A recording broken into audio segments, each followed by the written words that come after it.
Bali, share lang natin yung video na ipapasok natin sa entry ng angkas. Kita mo, i-vlog mo.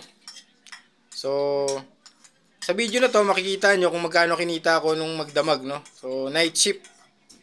Kaya, sana sabay panoorin nyo para, ano, ka-idea kayo kung magkano nga ba kinikita ng isang angkas rider ng gabi ang biyahe. So, tara, panoorin natin. Idodokumento natin yung pagbiyahe natin ng buong magdamag na kasi pang-araw talaga tayo bilang isang angkas biker.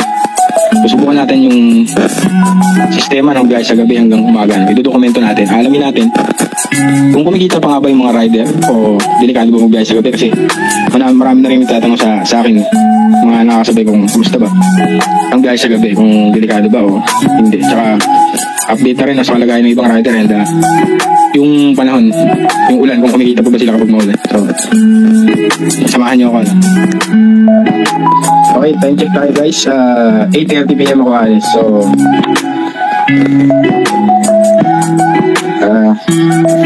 let's go.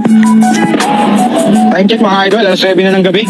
Wala pang mapasok sa atin na booking kaya nagpunta muna tayo dito sa gasolina sa Petro. So, nagpagas muna tayo, no, mga idol. Next na nga rin pala tong motorsiklo ko na walang cellphone holder, no. So, shoutout sa mga nakakita ng motorsiklo kong walang cellphone holder. Hindi kasi ako nag-waste mga idol, kaya yun. Anyway, may pumasok sa ating booking, no. Pupuntahan na natin siya. Yun guys, no? So ito yung una nating booking. Nagsimula kasi tayo sa Antipolo, no? So Fatima ang pick up natin, papunta siya ng Marikina. Update ko na lang kayo, no? Ito yung first booking natin. Time check. Yun, what's up guys, no? Bale, hindi na tayo kukuha ng pauwi, no? Kasi naka-anim na ignore tayo.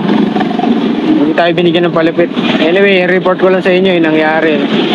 Bale, nakakuha pa kasi ako ng isa kaya halos 14 na 14 rides tayo mula 8 to time check now is almost 8, no. 7:45 AM. So nakalabintatlong biyahe at nagneto tayo ng 1,100 pesos. Kumita tayo ng 1,100 pesos. Naka-tracing biyahe. So not bad, no. Marami ding nangyari. Maraming mga nakausap tayo. Nakuha natin yung mga opinion nila ng angkas, ng joyride. Naka-cover tayo ng isang aksidente. Nakatulong tayo sa isang joyride na medyo hindi maganda nangyari kasi nabangga siya at mukhang naloko pa ng Chinese, no? 2K lang yung binayad sa kanya. Sa laki ng abalang ibibigay ng Chinese na yun, no? Lasing, mga lasing pa. Makikita nyo sa isa kong post. For the meantime, nasagutan natin yung tanong. Kumikita pa naman. Pwede na, 1,000 mahigit neto. Yan lang po. So thank you for watching, no. Salamat sa mga sumubaybay.